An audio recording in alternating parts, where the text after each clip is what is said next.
네, 여기 우리 의견들을 좀 들어볼 텐데 핵심은 그런 거죠. 일괄적으로 낮추지 말고 중대범죄, 반복범죄에 한정해서 한 살만 낮추자. 네. 그 말이죠, 부분적으로. 뭐 다른 분들 의견도 한번 말씀해 보십시오. 의견 없어요? 너무 예민한 주제라서 나중에. 네, 그 토론 과정에서 교육부 같은 경우에는 좀 신중 검토, 신중한 아예 낮추지 말자. 네, 그것이 어느 정도의 교육적 효과가 있을까에 대해서 고민도 많이 했는데 긴 토론 과정을 성평등가족부와 같이 지켜보고 하면서 최종적으로 결론 내린 조건부의 하향한 방침에 대해서 적극 공감하고요, 동의하고 그럼에도 촉법소년 연령 하향 여부와 별개로 교육부에서는 원래 우리의 정책 방향인 그 교육과 회복이라고 하는 방향을 유지하는 가운데 우리 학생들이 특히 범죄에 빠져들지 않게 위기 학생의 조기 발견을 적극적으로 실시한다든가 경찰이나 병원 등 전문기관과 연계를 강화해서 학생의 회복 탄력성을 강화할 수 있는 교육 체계를 더욱 강화하는 방향으로 협력하기로 했습니다. 그러니까 그건 뭐 부수적인 대책이고 핵심 쟁점은 촉법소년 나이를 하향하는 문제. 법무부에 저 하나 물어볼 게 있는데요. 예, 만약에 반복 범죄에 대해서 이제 나이를 낮추면 그러면 첫 번째 소위 초범 행위, 첫 촉법 행위에 대한 기록은 남아 있어서 확인이 가능한 겁니까? 이게 만약 그 심리하지 않는 걸로 결정돼 버리면 아예 3년이면 기록 자체가 없어집니다. 그러죠. 기록 자체가 없어져 버리잖아요. 그런데 반복 범죄인 걸 어떻게 확인하지? 뭐 그런 문제도 있고요. 일단 저희 법무부 의견을 좀 간단히 말씀드리면은 일단 두 가지 측면이 있는 것 같습니다. 일단 최근에 축법 소년들의 범죄가 증가되고 있고 그중에 이제 중대한 범죄가 증가됨에 있어서 이러한 범죄들이 형사처벌 대상에서 완전히 배제된다고 했을 때 국민적 불안감의 문제가 있고요. 또 마찬가지로 그 이면의 문제인데 또 촉법소년들이 요새 많은 정보를 갖고 있지 않습니까? 난 뭐 촉법소년인데 나 처벌받지 않아. 이걸 악용하는 사례들 이런 것에 대한 국민적 감정이 있습니다. 두 번째로 법리적 측면에 있어서는 그 형사 미성년자들은 촉법소년은 생물학적으로 일률적으로 책임 능력을 결정하고 있거든요. 그렇게 이렇게 예외적으로 이렇게 하는 경우는 오히려 그 예외적인 겁니다. 그렇기 때문에 현재는 14세 미만으로 일률적으로 정해져 있는 그 책임 능력의 문제를 갖다가 범죄의 중대성이라든가 뭐 반복성 같은 것은 책임 능력과는 별개의 문제 아니겠습니까? 그리고 그 행위자의 속성과는 그 책임 능력은 행위자의 속성의 문제인데 범죄의 중대성이라든가 또는 뭐 이런 반복성 별개의 문제이기 때문에 이걸 해갖고서 부분적으로 또 예외적으로 몇 가지 범죄에 대해서만 하향한다는 것은 법리적인 문제가 좀 있다라는 그런 측면의 문제도 있습니다. 그리고 또 중대 범죄를 갖다 어떻게 가르칠 건지 나눌 건지에 대한 쟁점도 남아 있습니다. 그래서 저희는 한 일괄적으로 해서 뭐 13세 미만으로 낮춘다고 한다고 하더라도 어쨌든 사안 하나하나에 따라서 개별적으로 판단해야 될 문제이기 때문에 그것이 남용돼 갖고 뭐 과도하게 처벌받는 소년들이 늘어날 것으로 보지는 않고 있습니다. 근데 이게 논쟁을 하자면 끝이 없는 의제여서 일단 팩트를 몇 가지 체크를 해봐야 될 것 같아요. 이제는 반복 범죄, 경미 범죄죠, 그러니까 중대 강력 중대 범죄를 왜 구분해놨나 모르겠는데 이건 좀 다른가요? 강력범 중대범? 그러니까 이 부분에 대해서는 국회에서 범죄 형태가 예를 들어 뭐 살인, 강간 뭐 이런 유형, 그다음에 중대 범죄는 뭐 피해가 크다든지 뭐 이런 걸 말하는 뭐 예를 들면 폭행 사건인데 뭐 사람이 죽을 그러니까 뭐 중상의 결과가 나왔거나 어쨌든 뭐 중상의 결과가 생겼다든지 뭐 이런 중대 범죄는 그렇고, 하여튼 요거는 뭐 예를 들면 규칙이나 이런 걸 정하면 될 테니까. 그 문제는 아닐 것 같은데 문제는 반복 범죄를 판단하려면 그 종전 범죄 기록을 남겨야 되는데 이 촉법 제도의 취지가 기록 자체를 아예 없애버린다. 거잖아, 그죠? 심리하지 않게 되면 3년 후면 아예 수사했다는 거, 3년 입건됐다는 기록 자체가 그럼 없는 3년 동안은 기록이 남아 있어요. 네네. 그럼 3년 내에 반복 범죄를 했을 경우라고 하면 그런 실무적인 문제는 없겠네요. 이제 그렇습니다. 네. 뭐 그 정도 타협은 할 수 있을 것 같고. 네. 어차피 지금 3년이면은 14살인데 11살부터 저지른 거라면 어차피 재배고 3년 지나면 어차피 14살 넘어서 통상 형사범이 되니까 네네. 그건 뭘 문제 없겠네요. 네네. 그러면 3년 이내에 뭐 반복 범죄라고 어쨌든 하면 그 문제는 해결이 되겠는데. 근데 강력범, 중대범을 어떻게 정할 거냐? 뭐 이거는 뭐 사회적 합의를 통해서든 어떻게 정하면 되긴 한데. 네, 그렇습니다. 문제는 일률적으로 낮출 거냐 말 거냐. 근데 낮춰야 된다는 거에 대해서는 별로 이견이 없는 것 같아요. 지금은 어떻습니까? 낮추면 안 된다. 현재 상태를 유지해야 된다. 그건 아닌 것 같죠. 네. 지금 자료를 보면 낮춰야 된다는 분들이 꽤 높은 비율로 나오고 있지 않습니까? 근데 그것은 이제 낮추면 안 된다. 낮춰야 한다. 낮춰야 한다. 별로 그거는 뭐 이견은 없으신 그러면 네. 그 낮춘다. 이건 일단 정하고 두 번째로 일률적으로 낮출 거냐, 중대범죄가 낮출 거냐. 네. 일률적으로 낮춘다면 몇 살까지 낮출 거냐. 일률적으로 낮추는 거를 뭐 2살씩 하는 건 너무 과한 것 같긴 하네요. 지금 일단 만약에 논의한다면 1살 정도 일률적으로. 예, 그렇습니다. 네. 일률적으로 한다면 한 살. 근데 중대범죄에 대해서는 어떻게 할 거냐 그러면.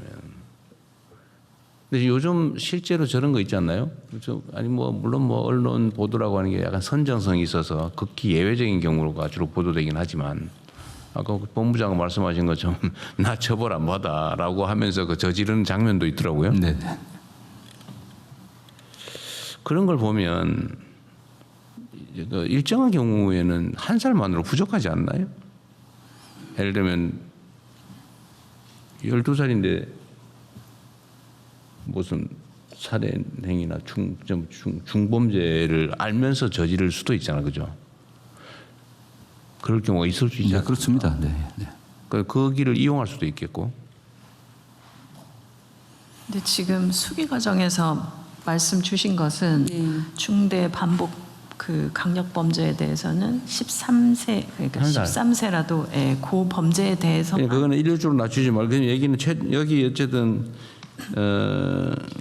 성평등 가족부 의견은 일률적으로 낮추지 말고 특정 범죄에 대해서만 1살만 낮추자 그 말이잖아. 네. 부분적으로 1살. 그렇습니다. 그 말이잖아. 부분 한 살. 네, 부분적으로 네, 한 살만 맞습니다. 낮추자. 근데 그거 너무 미약하지 않냐 그런 생각이 드는 거죠. 그리고 전 세계적으로 12세 하는 경우도 꽤 많지 않나요? 12세, 13세. 네. 어쨌든 이런 쟁점이 있어요. 일률적으로는 낮추지 말자가 결론인데 지금은 의견은 그런 거죠. 일률적으로 낮추지 말고 중대 강력 반복 범죄만 1살 낮추자. 부분적으로 1살. 예, 그렇습니다. 원래는 아예 안 낮추고 현상 유지하는 걸로 의견들이 많았다고 하던데 전문가들 의견은. 네, 국민들께서 촉법소년 이하라고 하면 처분을 안 받는 것으로 어떤 처벌도 안 받는 것을 많이 오해하는데 사실상 소년원 2년간의 장기 소년 송치까지 가능한 꽤 중대한 처분이 뒤따른다는 것을 잘 모르셨던 것 같습니다. 2년 최대 2년 소년원 송치 2년. 네, 맞습니다. 그래서 직접 촉법소년을 담당했던 회사님 말씀으로는 오히려 14세, 15세 소년보다 촉법소년이 소년을 송치랑은 더 중대한 처분을 받을 수 있다. 그런 점들이 좀 국민들이 모르고 계시는 것 같다는 말씀도 주셨습니다. 지금 14세 미만이라도 네, 소년은 송치할 수 있다. 장기 2년은 송치까지 가능합니다. 지금 그 14세 미만도 어쨌든 촉법 소년이라고 해서 처분이 가능하긴 예, 한데 가능합니다. 네네. 그 한계는 또 몇 살까지예요? 어떤 한게 말씀하십니까? 7살까지도 돼? 아니죠. 그 10살. 10살부터. 네, 네, 10살부터 13살까지 가능하고 10살부터 13살까지는 요걸 촉법 소년이라고 불러요? 네. 네, 그렇습니다. 10살 미만. 9세 이하는 아예 뭐 형사처벌의 대상이나 그 보호처분의 대상이 아니니까요. 9살 미만은 아예 대상이 아니고 촉법 소년으로 분류해서 처분하는 것은 13세 말 그러니까 14세 되기 전 네네. 10세 이상 네, 그렇습니다. 10세부터 13세는 4년간인가요? 그래서 10살, 11살, 12살, 4년간입니다. 11살, 12살. 여기에 대해서는 현재도 소년원 송치가 최대 2년이 가능하다. 네, 지금 법무부 자료에 의하면 13세 소년은 송치되어 있는 비율이 25년에 57명으로 나옵니다. 그러니까 촉법 소년이라고 해서 결코 면제되는 게 아니라는 것을 저는 촉법 연령대 소년들이 분명히 알고 그 부분에 대해서 교육부에서 성평등보다 함께 저희가 적극적인 교육을 해야 된다고 생각합니다. 자, 9세 미만은 처벌 제지가 전혀 없고 네, 그렇습니다. 10세부터 13세까지는 촉법 소년으로 최대 소년원 2년 송치가 가능하고 네, 그렇습니다. 14세부터 18세까지는 소년범이라고 해가지고 유기징역만 네, 징역형도 가능하고 또 소년 그 보호처분도 가능하고. 무기징역까지 가능한 거예요? 아니면 유기징역만 가능한 네. 거예요? 장단기를 정해서 유기징역까지만 선고가 가능한 거예요? 그렇습니다. 네. 그 소년범이고 이제 네. 18세가 넘으면 성인범으로 뭐 그냥 형법 일반적으로 다 적용되는 거죠. 참 어려운 주제예요. 중대강력범죄만 소년범으로 처벌하자. 근데 이게 현재 이제 의견이죠. 네, 현재도 실제 그 소년법 전담 판사들은 뭐 14세나 15세 같은 경우도 일반 형사범으로 처벌하는 게 거의 매우 드뭅니다. 사실 그래도 오히려 소년원에 보내갖고 다시 갱생의 기회를 주는 게 낫다는 게 일반적이었기 때문에 지금 14세 정도 형사범 소년범도 저기 소년원 보내면 소년원인데 유기징역으로 단기 얼마 장기 예. 정해서 보내는 거죠. 네, 그렇습니다. 법제처장입니다. 네. 제가 한 가지 좀 정정할 게 있습니다. 지금 그 12년까지 6개월 이상 2년까지의 그 소년원 송치는 12세 이상만 가능합니다. 12세 이상. 예, 네. 6개월 이하의 경우에는 12세 이하도 가능합니다. 11은 6개월 이하. 12부터 13은 2년까지 가능. 소년범이 되면 요새는 20년까지인가요? 장기 20년? 장기 10년이고 10년. 단기 5년입니다. 아, 소년범은 또 네. 10년. 아무리 중대한 범죄를 저질러도 10년에서 5년에서 10년까지가 최대예요. 근데 사형하고 무기징역에 해당하는 형을 그러니까 그 범죄를 저질렀을 경우에는 그게 15년으로 대체가 됩니다. 그러니까 그 최대 경우 15년. 아니고서는 10년, 5년이 최대입니다. 처벌이 안 되는 건 아니다. 현재 그렇습니다. 상태로도. 그러면 최대 선고 가능한 형량을 2년 소년원 송치 2년에서 징역 15년까지 가능한 걸로 바뀌는 거네요. 그러니까 보통의 경우에는 10년, 5년이고요. 그러니까 사형 무기징역의 어쨌든, 네. 경우에만 15년으로 대체됩니다. 그러니까 뭐 어쨌든 뭐 보통 중대범죄나 사형이 꽤 있으니까 15년. 어쨌든 이걸 가지고 이제 또 우리 국민 여러분께서도 또 참고로 판단을 좀 해주시면 좋을 것 같고요. 그러니까 나이대에 따라서 현재도 촉법 소년이 처벌되지 않는 건 아니다.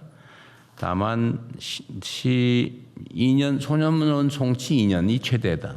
그런데 만약에 촉법 소년의 나이를 낮추면 중대범죄자인 경우가 있지 주로. 그럴 경우는 15년까지 선고가 가능해진다. 근데 현재 13세 미만의 경우는 소년원 송치 2년이 최대치가 된다. 그걸 낮추면 이제 15년까지 가능해지는 거죠. 그러니까 처벌이 안 되고 안 되는 거 우리 국민들이 그런 오해를 하고 있는 건 맞는 것 같아요. 촉법 소년이 되면 처벌이 아예 안 된다. 아, 그건 아니고 장기 아니지. 2년 최대 2년의 소년원 송치까지는 가능하다. 네. 그 아래 나이도 마찬가지고 그죠? 네, 맞습니다. 네. 다만 뭐 그 형사범일 때하고 소년범일 때는 차이가 나는 게 소년원에서 뭐 2년 있다고 하더라도 전과 기록이 남지 않기 때문에 향후 뭐 공직에 들어간다거나 할 때 아무런 장애가 되질 않습니다. 그 차이가 굉장히 크죠, 사실요. 아, 그래서 이재명이 소년원 얘기가 나온 거구나. 그래서 기록이 없어졌다. 그런. 공개를 하지 못하게 돼 있습니다. 아, 있긴 있어요. 없습니다. 아니, 기록이 이 소년원 기록이 없어진다는 게 진짜 기록은 물리적으로 없어요. 기록은 남아 있습니다. 공식적으로 안 가르쳐준다는 거예요. 그 기록은 남아 있지만은 기록은 있지. 알려줄 수가 없습니다. 아니, 법률상. 알려주자는 거지. 기록이 없어지는 건 아니지.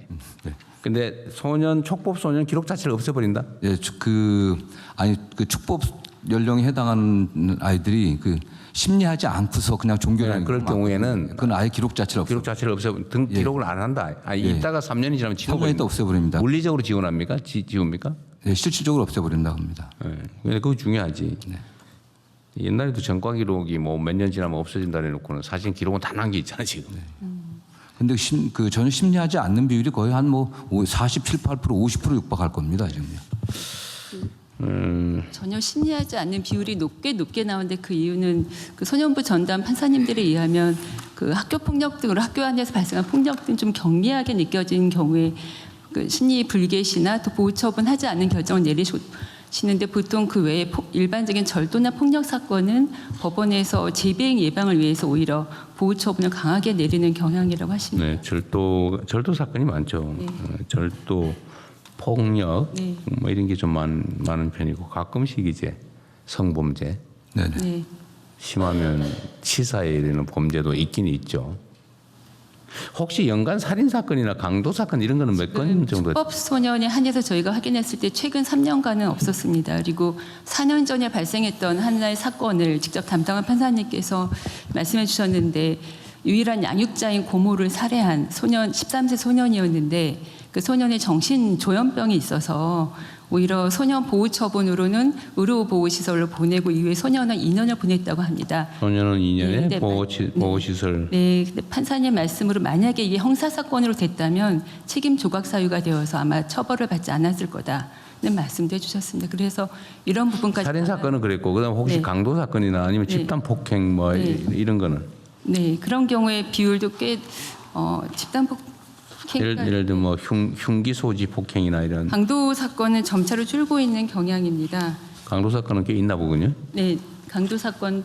네, 촉법 소년의 경우에는 아무래도 뭐 절취하려다가 그 소유자가 붙잡는 경우에 뿌리치거나 근처에 있는 무기를 든 경우에 강도가 되고. 중강도. 네, 네. 어려운 주제인데 오늘 뭐 최종 결정을 하지 말고 이 논의를 기반으로 다시 우리 현장의 의견 또 우리 국민들의 의견도 좀 수렴해 보고요. 하여튼 쟁점은 이렇다. 현재도 처벌이 되긴 하는데 최대 소년은 2년 송치가 최대다. 근데 이걸 바꾸면 15년까지 가능해진다. 이거를 모든 범죄의 경미 범죄까지 다 낮출 거냐. 낮추면 이제 다 기록이 남는 거죠. 기록이 남아서 어디 뭐 약간의 감정적인 우발적 뭐 폭행 사건 이런 것도 일단 신고되면 뭘 기소유예라든지 하더라도 기록은 다 남게 되는데 촉법소년 상태면 없어진다. 예, 뭐 심리 불개시 경우는 그 차이가 있고 경미하면 심리 안 하겠죠. 네.